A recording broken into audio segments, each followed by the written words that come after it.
भाजपला त्यांच्या पक्षामध्ये घ्यायचे ओबीसी चेहरा म्हणून सध्या छगन भुजबळ सुद्धा अजित पवारांवर नाराज आहेत. स्वतः त्यांनी हे सगळं बोलून दाखवलेलं आहे. अजूनही ते वेट अँड वॉचच्या भूमिकेमध्ये आहेत.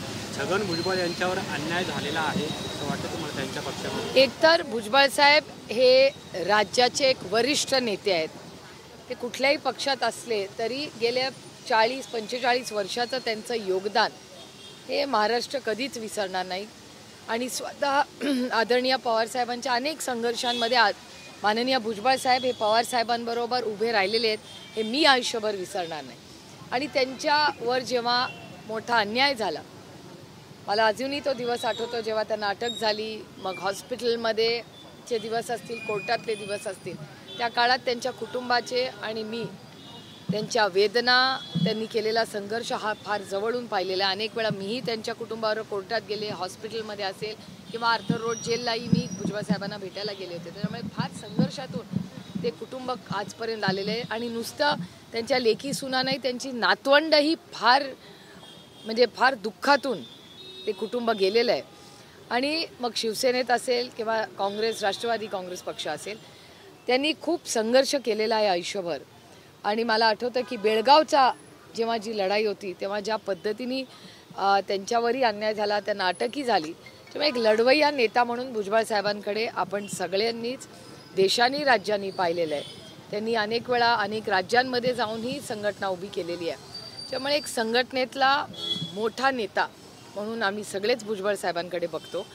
आणि राष्ट्रवादी काँग्रेस पक्ष एकत्र असताना भुजबळ साहेबांची जागा ही नेहमी आदरणीय पवार साहेबांच्या शेजारी असायची.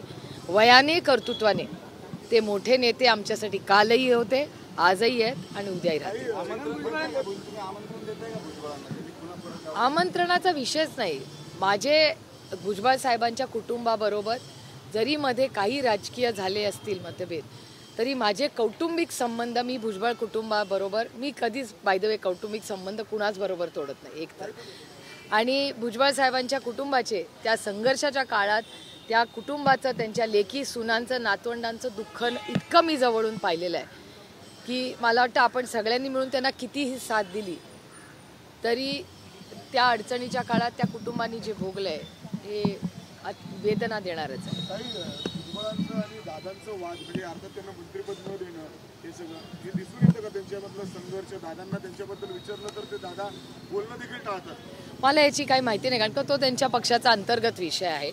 पण भुजबळ साहेबांचे आणि आमचे कौटुंबिक संबंध हे कालही होते, आजही आणि उद्याच. मी तुम्हाला एक सांगू, माझं पोट खूप मोठं आहे आणि सगळ्या गोष्टी पोटातल्या ओठात आणणं ही काही गरज नसते. आणि महिलांमध्ये ही वेगळी ताकद असते, सगळं बोलायचं नसतं.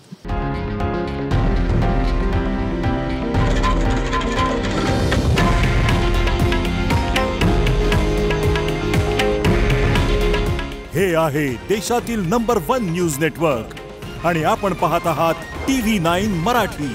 काळजी तुमची, हित महाराष्ट्राचं.